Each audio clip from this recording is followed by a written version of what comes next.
He's dead to me as of right now. Gotten vain, and that's pretty much it. And honestly, I forgot he was even in this show. They eventually start making out. He thinks of himself as make out? Yeah, they make out. Go on. You have my interest. Also, I think she's an Anzati, which is kind of a vampire-like species of Star Wars. They have like tendrils that come out and can suck your life energy out. So is she serving Anzati yadi yadi? Absolutely. What's up, everyone, and welcome to Last Week in Star Wars. I'm Alex. I'm Molly. And this is Star Wars Explained, and this is our new weekly show format. We've been doing the Q&A for 10 years now. Oh my god. Yeah. It's been a really long time. We're still answering questions in this, but we wanted to have a little bit more freedom to talk about news and news stories and just kind of whatever we want. But there will still be a Q&A segment, so don't worry about that. We're talking about some new canon stories, too. We're going to go into more depth on some stuff that I definitely missed. Yeah, just really focus on the last week in Star Wars, whatever happened, be it in news or canon or fandom, all kinds of things. Can we address your illness? Does it sound real bad? Am I all stuffy and scratchy? It's not that bad, but if you're wondering, he is sick. Yeah, I'm coming out the other side of it. But I do sound pretty nasally right now. This is your fault. You got me sick. I did not. Weeks ago, you had the same thing, and you ago, somehow delayed. I coughed after on the fact. Random stuff throughout the house and hid it. Just waiting. And I thought it would be fun to start these shows by sharing just something fun and Star Warsy that brought us joy over the past week. I was going to bring up something that it actually happened like 2 weeks ago, but who cares? We ran into a fan out at my parents' basement, which is a bar in Atlanta, a geek bar that is also a comic book shop. We go there a lot. And Joseph, if you're watching, it was a delight to meet you. Just came up and said some really nice things and was a nice surprise. And also it was in front of a couple of our friends. So it was in front of one of my friends who was in town from out of town. And so she just thought that was the coolest thing ever. It's like, that does not happen that often. She was like, you guys are celebrities. But yeah, that was fun. That was like right before New Year's, I think. So just always a nice little surprise when that happens. For me, I've been kind of rearranging my office and trying to clean up in there a little bit. And I finally got around to framing this poster that was sent to us by Ray Hill from Fanporium. And this poster was actually owned by Shauna Terpsik. And when she tragically passed away, a lot of her belongings were kind of given away to some people. So thank you so much to Ray for sending this to us. I'm so glad that I finally got around to framing it. And I'm not sure where I'm going to put it up in my office yet, but I'm excited. This is from Book of Boba Fett, Chapter 6. And it's got a little Grogu drawing. I think it's a Dave Filoni drawing. Yeah. So sorry about the glare, but yeah, it's a really cool poster. There are more posters like this out there from like the rap parties of different shows. I think it was a rap gift for maybe that episode or the season. And for those of you who might not recognize Shauna's name, you definitely recognize her work. She is an Emmy award-winning costume designer, and she worked on The Mandalorian and the Book of Boba Fett and Ahsoka. So she has done great work for Star Wars. Oh, yeah. But let's get into our news segment. We have 2 stories from the past week I wanted to talk about. First is from James Mangold talking about Dawn of the Jedi, which is still probably a long, long ways off. Very exciting, though. Anytime we get any word on a new Star Wars movie, it becomes news. Yeah, and I mean, this is the movie that's in production that I am most excited for, / most hope it happens. Yeah. Just with the current track record of everything. But he had an interview with MovieWeb where he said, "To me, the really important aspects are the freedom to make something new. The Star Wars movie I'm working on would be taking place 25,000 years before any known Star Wars movies take place. It's an area and a playground that I've always wanted to explore and that I was inspired by as a teenager. I'm not that interested in being handcuffed by so much lore at this point that it's almost immovable and you can't please anybody." I want to start off by saying it's adorable that he thinks that he can make a Star Wars movie that could come close to pleasing everybody. He did say please anybody. So, anybody. Yeah. So I think that is an achievable goal. But I really, that's one of the reasons I'm so looking forward to this movie, is because it's so set apart from everything else. Mm-hmm. And the books and the comics of Star Wars Legends did explore that era. But even then, it was a lot less than, of course, the Imperial era and the New Republic era and stuff that we're very, very familiar with. I kind of agree with him. At first, when I read this quote, it was kind of taken out of context, and I was kind of like, what is he talking about? But it makes sense for anyone coming into Star Wars to make a movie. It makes sense for them to be a little trepidatious around just how big the universe is and how much canon there is. So for him to be able to come in and start from the very beginning, talking about the creation of the Jedi, that's like a dream come true for movie makers, I feel like. Yeah, I mean, I agree that I think so much lore and so much stuff going on at the same time can feel like handcuffs or shackles, where it's not something that necessarily has to be true, because I think Skeleton Crew, part of the reason it's so successful in my eyes is that, yeah, it's part of the Mandoverse, but At-Aten is a new place. This whole corner of the universe, all these characters are new, and you don't have to worry about them messing up anything else. Like, the second you start to bring in legacy characters who have had 40, almost 50 years now of history, then fans start to have all these expectations and anxieties. But when it's just a bunch of new characters set so far away from anything else, I think that's very liberating for a creator.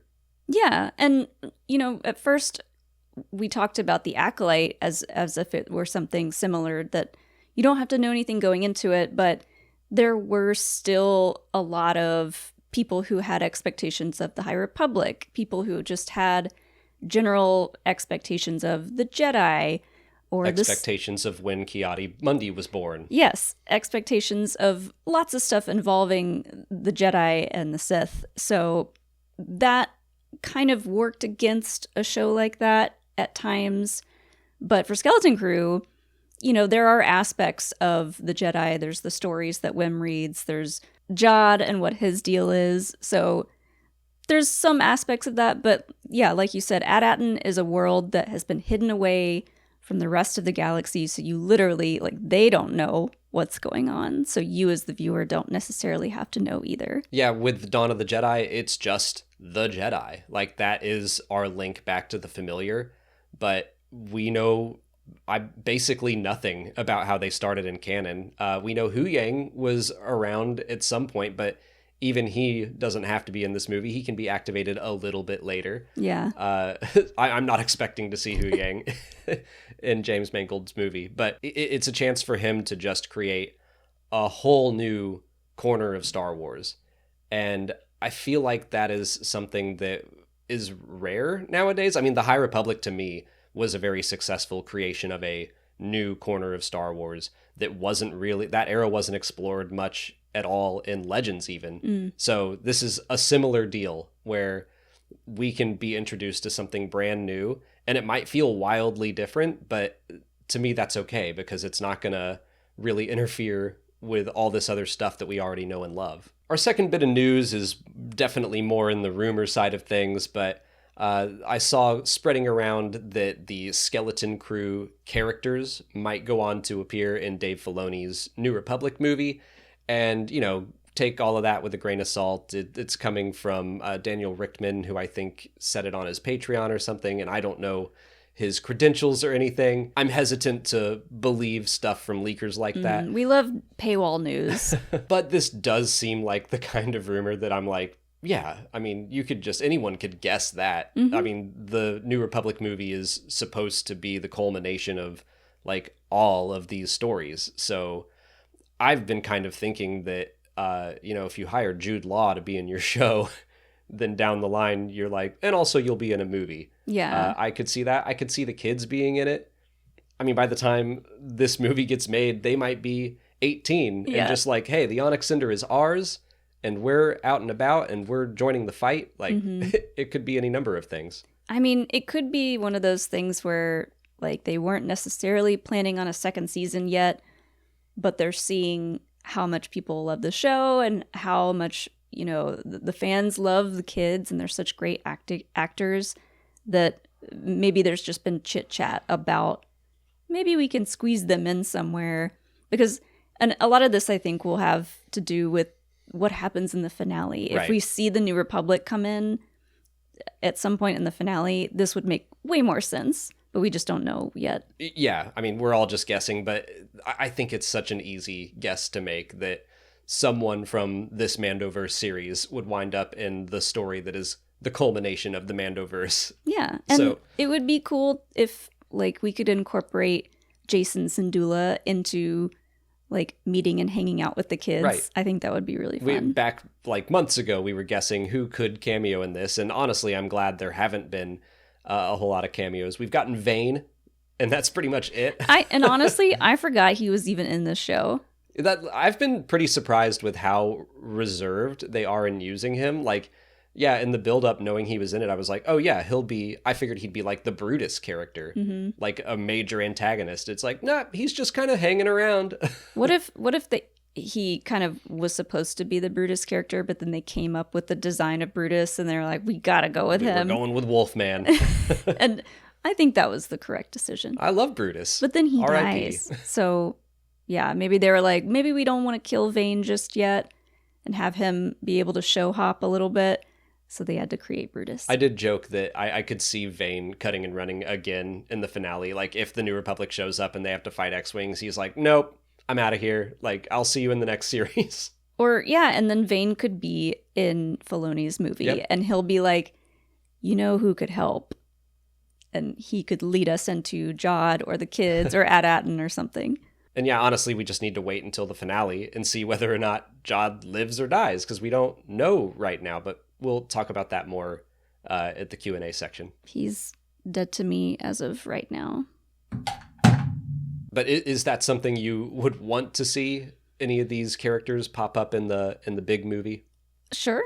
I mean, I've been hugely impressed by this show and these kids and the characters and their acting. So we know so little about what this movie is going to look like that at this point in time, if they're going to be in it, I say great. It does seem to follow a pattern, the Mandoverse, and not just Mandoverse, but also like Star Wars Rebels, Star Wars Resistance. A lot of shows like this, they start out and they're more self-contained. The Mandalorian did that, and then in season 2, the galaxy opened up and we met a lot of familiar faces. And same thing happened with Star Wars Rebels. So, you know, this was like our introduction to the characters, and the next step in their story might be, all right, let's see how they interact with Grogu. Please, can we see that? Can we see Grogu, maybe Din and Grogu go to Ad-Atten, and I want to see Grogu and baby Tulu interact. Our televisions would just explode. I would melt. The cuteness overload.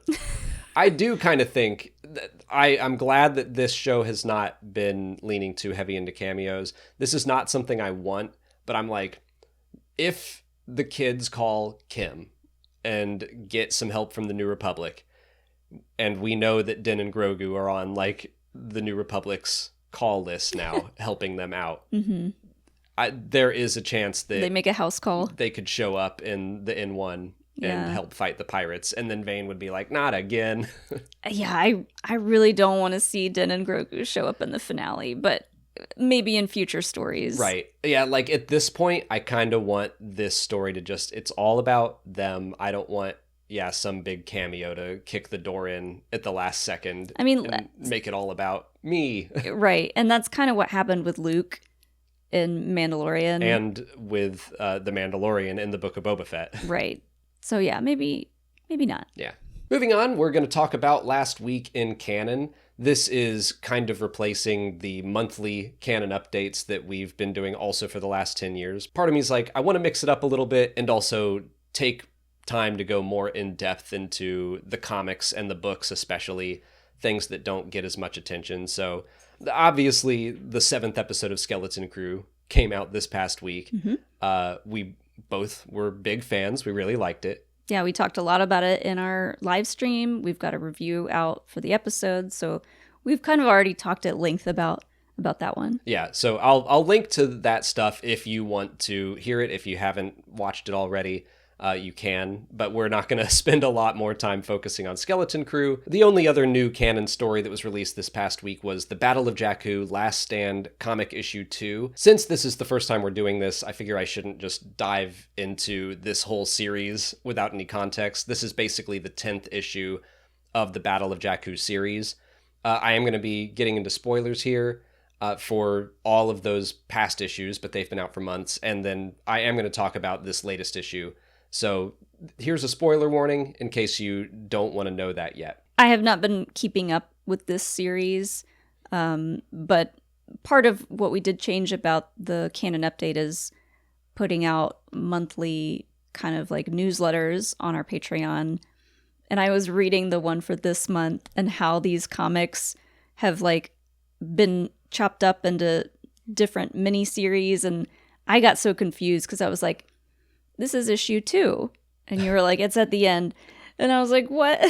It's issue 2 of the third macro series. The whole thing is a macro series, and they've been broken up into 4 issue chunks. Right. So we're on issue 2 of the last 4 issue chunk. Right. Which is confusing.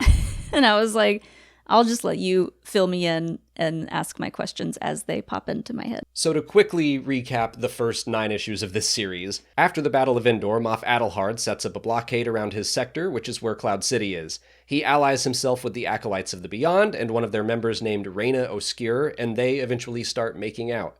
He thinks of himself as make out? Yeah, they make out. They become romantic partners for reasons I don't really know why. Go on. You have my interest. Also, I think she's an Anzadi, which is a kind of a vampire-like species of Star Wars. They have like tendrils that come out and can suck your life energy out. So is she serving Anzadi Adi Adi? Absolutely. I don't know what that means. It's a Megan Thee Stallion joke. Great. So Adelhard basically thinks of himself as next in line to rule the Empire, but everyone else, all the other Imperial remnant leaders, just think he's annoying. So he's eventually betrayed by Reyna and all those Imperials, and they're all getting ready for the Battle of Jakku. So Adelhard briefly loses his ship, but then takes it back and decides he's just going to go to Jakku and cause problems for everyone involved. So he's going to attack the New Republic, the Empire, everyone. Yeah, so he's kind of like, I'm going to make myself everyone's problem. That's exactly what he's doing, yes. So now we're caught up, and in the issue that came out this past week, not much else happened. Really, it just seemed like the New Republic learned that was his plan, which me as the audience, I'm like, yeah, we know. Yeah. Han comes back into the story, and he's got his Aftermath beard, which is fun. Fun? Yeah. The Acolytes of the Beyond try and fail to assassinate Leia. There are a bunch of betrayals in Adelhard's camp, which has been happening constantly. How do they try to assassinate Leia? Some bombs go off, and then a Dewutin comes in, the big guys with the tusks in their face. Like, the most conspicuous person possible comes in to try to assassinate her, but she and Han beat him. So the Dewutin is a member of the Acolytes of the Beyond? Yeah. Which usually we see them and they're that would be scary. Yeah, I mean, usually they're wearing black capes and they're a little more hidden in the shadows. And I'm like, you're not hiding that dude anywhere. Right. But yeah, that's basically it. We are at issue 10 out of 12. There are 2 left, and we're still not at the Battle of Jakku, which I just am going to say I'm not really enjoying this comic all that much. I thought it had a lot of potential to kind of smooth over this year that takes place in between the Battle of Endor and the Battle of Jakku.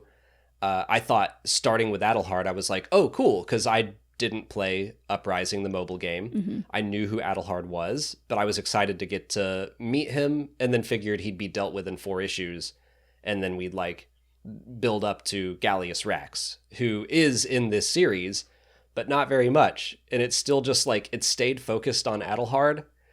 And I'm like, I don't really care about this guy because I know everything he does is just going to fall apart. Right. Is Ray Sloan in this story? She is. And that's also caused some issues with the Aftermath books.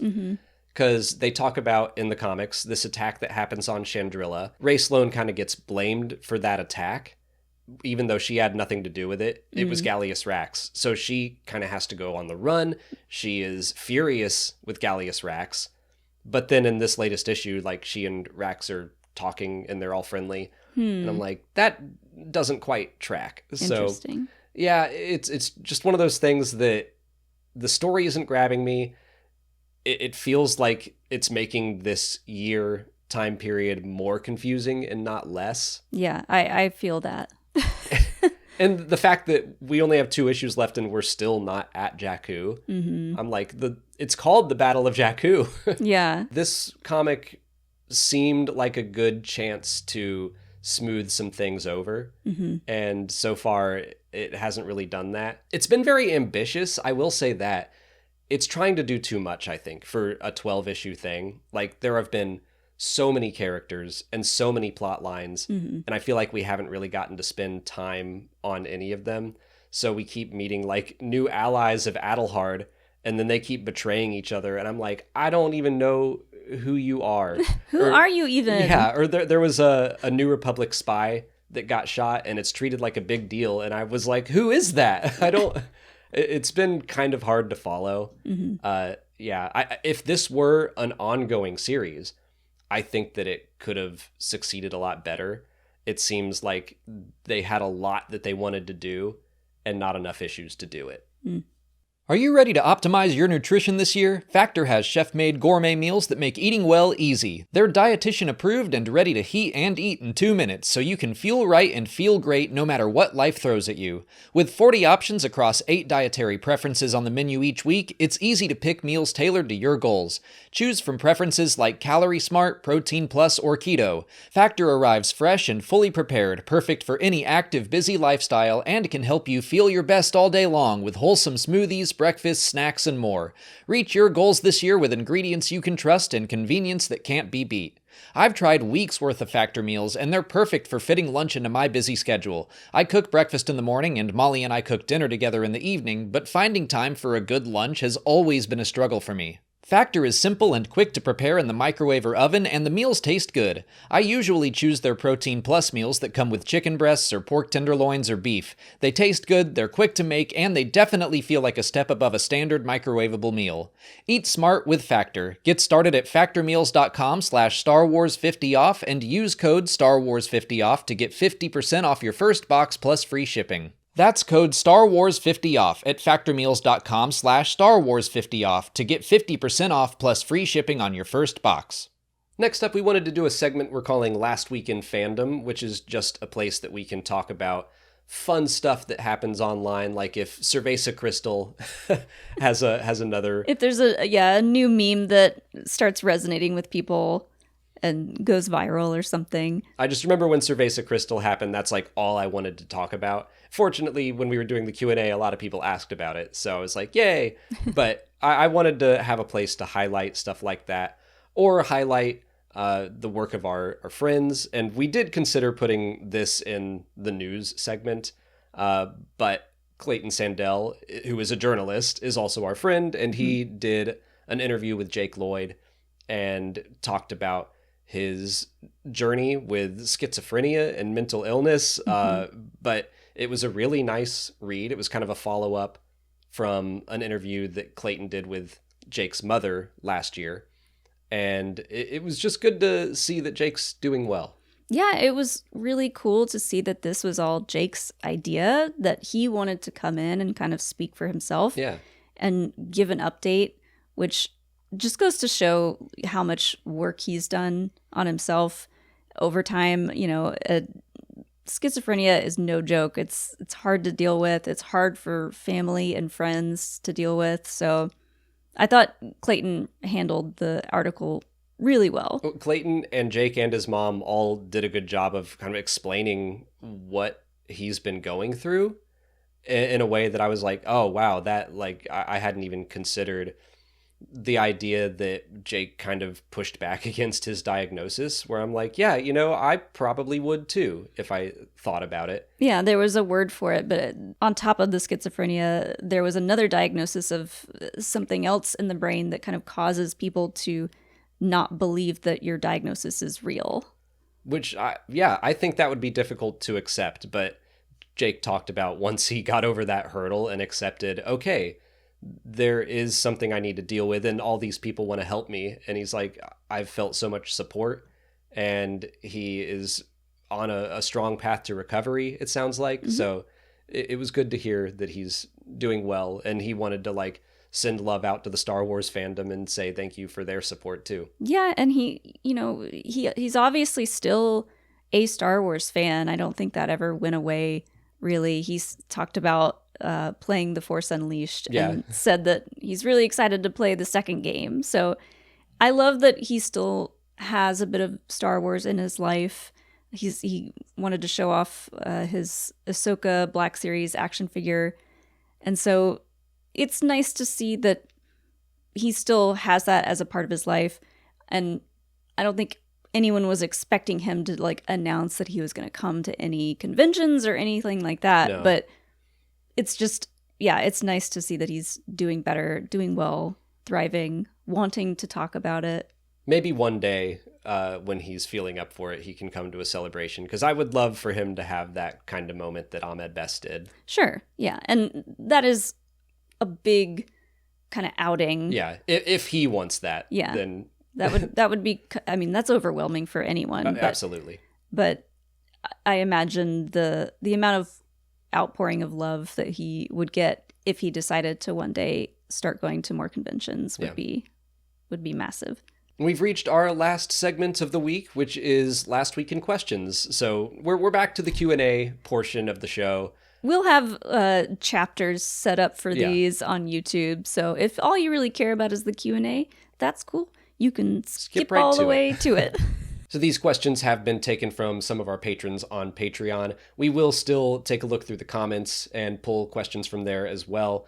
And we're going to answer even more questions on an extended ad-free version of this that will go on our Patreon. But those are for questions that are fun, but more off-topic and not really part of the last week in Star Wars. Mm-hmm. So first up, Spider-Man of Earth 1218 asks if Jod will redeem himself in the last episode of Skeleton Crew. Well, you already threw him on the floor and said he's dead to you. That's a bit harsh, I will say. That's been kind of the hot topic with everyone, is what is Jod going to do in the finale? Personally, I had to kind of work through my feelings of what I decided I want to see Jod do over the past couple of days. And I think after our live stream last night, I was thinking, okay, he's got one more chance. And it's a small chance. Like, there's a part of me that doesn't want to give him any more chances, because he made these kids cry, and that's hard to forgive. And he shot and killed Brutus in front of the whole crew. So it's like he has to earn back a lot of trust from not just the audience, but from his entire crew of people. But there is a chance that in the finale, he will make one last attempt to redeem himself and help these kids. If there's some crazy danger going on in the finale with the supervisor or a pirate attack, he's got to save these kids. He's got to do something to show that he is not a completely bad person, because pulling the lightsaber out and threatening to like chop up kids' parents, making them cry, killing Brutus, like he's done so much in one episode to completely turn his character into this terrible bad guy that like a lot of people are like, I don't know what to think of him anymore. I mean, I went from he'll definitely wind up being good by the end to now I'm like, I'm very 50-50 on it, which I think is great. Like, I don't want to go into the finale thinking like, oh, he'll definitely be redeemed or he'll definitely die. I love that. Yeah, I think there is an easy option for either route. Yeah, he is definitely acting like a true villain right now, but I mean, Anakin did more than just threaten some kids with a lightsaber. So if he can be redeemed, Obviously, there's a path for Jod. But yeah, I don't know if he will or not. I'm still... With Anakin, you know, his redemption happened years and years later, and he died. Right. So we don't want to see another story where someone gets redeemed and then dies, right? Yeah. Like, we've seen that 1,000 times already. So I think Skeleton Crew has done a really good job at exploring and touching up on Star Wars tropes and Amblin tropes without being too on the nose about it.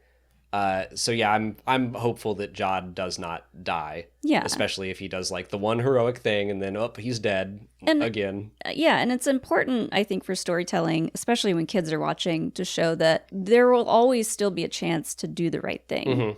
No matter how far gone you are doing terrible things, you always have the choice to do the right thing.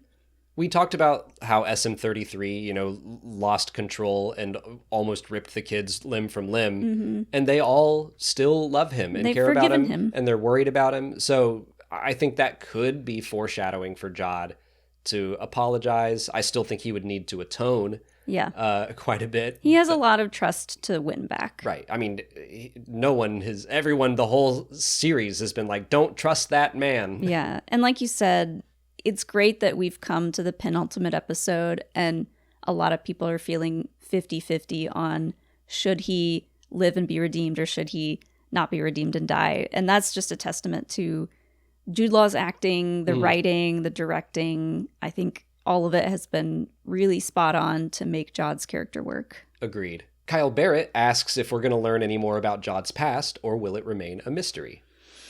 This has been a hot topic for me between last night's stream and today, just because I think Kelly Knox said it best, I think, that the storytelling in this show has done a lot of show, not tell, where we've been shown Jod's character and who he is throughout the show by his actions and his words and stuff. And I don't necessarily think we need to learn too much more about his backstory or see a flashback to Order 66. Now, if this story were more focused around Jod, then yes, I would want to see what his past looked like. But because he's kind of like an accessory main character to the kids and to the story of AT-ATN, I don't think it's necessary. I completely agree. I would be totally fine to one day learn about Jod's history, but I don't need it in the show. I saw some people getting upset that like, well, Jude Law said we were going to learn about his character in this episode, and we didn't learn anything. And I'm like, we learned so much about who he really is. But I think Star Wars fans think when an actor says, you're going to learn about my character, what the actor means is from an acting standpoint and like a writing a character standpoint. And Star Wars fans hear that and think, oh, we're going to find out when he was a Jedi. Right. Or like, yeah. The actor says that because he knows where the storytelling is going for his part in all of this. And a lot of fans hear that and think, oh, Order 66 flashback. Because we got that already with Reva and Obi-Wan, and I don't think they're going to do that again with Jod. Yeah. I mean, I definitely, my current headcanon is I think he probably was a youngling or a Padawan that survived Order 66 and lost everything and had to go into hiding and hide his abilities, and then he lost who he was. And he still has the Force, but he's not using it the right way. But that's just headcanon. And to me, I'm like, okay, but I know enough about the character and I can infer what happened that I don't need it to be all set out on a platter for me. Yeah. One day, maybe we'll get a Jod book or something and we'll learn all about his history. But I don't think they need to do it for Skeleton Crew Season 1 to feel complete and whole. Yeah. And I think I agree. My headcanon right now for Jod is not that he necessarily survived Order 66, but I think it's possible that he could have been a Padawan at one point. Maybe he got kicked out. Maybe he just wasn't following what they were trying to teach him. And in the scene where he's talking to the kids and he's calling them spoiled and sheltered, Right. and he's really going in on them hard, and it really feels like he's talking about his own experiences as a child growing up. And if you think about a child growing up in the Jedi Academy, like, they are sheltered. Some would say sheltered and spoiled. And so, like, he's still got a lot of stuff he's working through. Yeah, I mean, people like the Martez sisters in the Clone Wars definitely viewed the Jedi as spoiled and sitting up in their ivory palace. Yeah. And if he got kicked out or just whatever happened that did not lead him to continue his role as a Jedi in society, he's still dealing with, like, he's not good enough. He needs to do specific things to impress people, to win people over, To right? earn love. To which earn love. I do think he truly wants the crew to love him. Yeah. So, and he feels like he needs to get all this treasure in order to win them over. He says he's hungry, and he's hungry for love, but he doesn't really know it. He thinks That's he's hungry gotta be for a credits. song. Yeah. That sounds like a song. Sounds like a song. But yeah, I think we've had enough scenes of him throughout the show, especially in episode 3, where he was yelling about being lonely, and the episode where he talked with Wim and said, your focus determines your reality. I mean, that to me screams, okay, he's had some Jedi teachings. Yeah.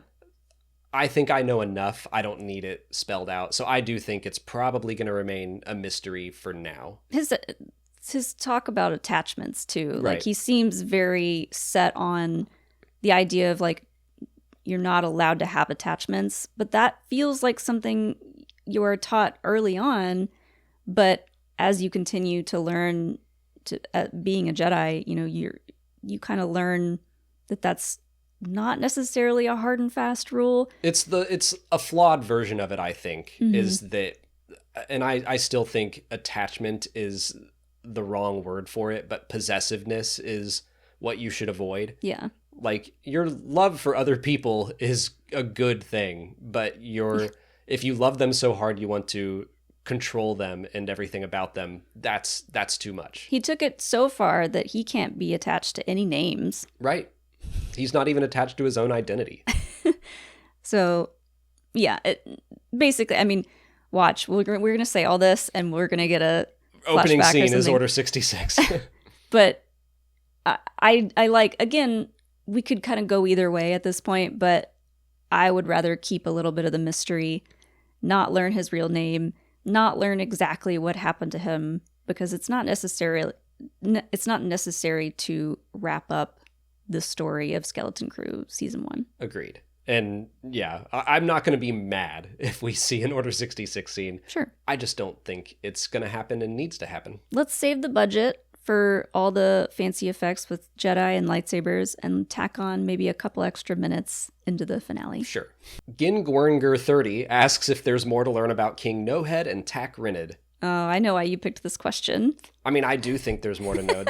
I'm waiting now to see if the previously on Skeleton Crew shows King No-Head. And if it does, then I'll be like, okay, there's something going on here. But yeah, I do think that there's more to learn, at least about him. Tak Rinid, I'm not sure. I'm kind of split, where there have been theories that maybe he is the supervisor, maybe he is King No-Head, maybe he's connected to them. And sometimes I think that's the case, and sometimes I think he's just a legendary pirate. Yeah, I haven't really had a solid theory on King No-Head until maybe just now. I thought, what if the planet of Ad Akron found out that their supervisor wasn't a real person, and so they went and destroyed the statue and, like, knocked the head off because they're like, this isn't real. Yeah, None maybe. of this is real. It's just so strange to me that At Akron seems like a mirror of At Atten in every way, but we never, like, got a focus shot of a statue on At Atten. And it could just be proof that At Akron has really fallen apart and the statue is in decay. But since the kids focused on it, I'm like, there's something there. There's something to learn. Yeah. And as far as Tak Rinid goes, I don't know what else we're going to learn. I've kind of gone back and forth with how he could have been involved with the supervisor. We talked about, like, if he kind of went in and took over control, and like if the supervisor is in fact not a person and just a program, maybe he wrote the program and he just wrote it so that he could come and go as he pleased. We're not going to know until we see the finale, and I'm kind of fine either way. If he was just kind of this larger than life pirate that ended up in all these tales and stories and shanties, or if he had more to do with the supervisor and At-Aten, I feel like it could go either way, and I'm fine with that. I think I am leaning towards him just being a pirate. Just the way that he had to find At-Aten, and he called it the last Old Republic mint. And then Jod was talking about how the legends of Tak Rinid were like hundreds of years old. So timeline-wise, I think that Tak Rinid was probably around during the time of the Galactic Republic, and he was searching for the last Old Republic mint. So I think all that happened way, way earlier.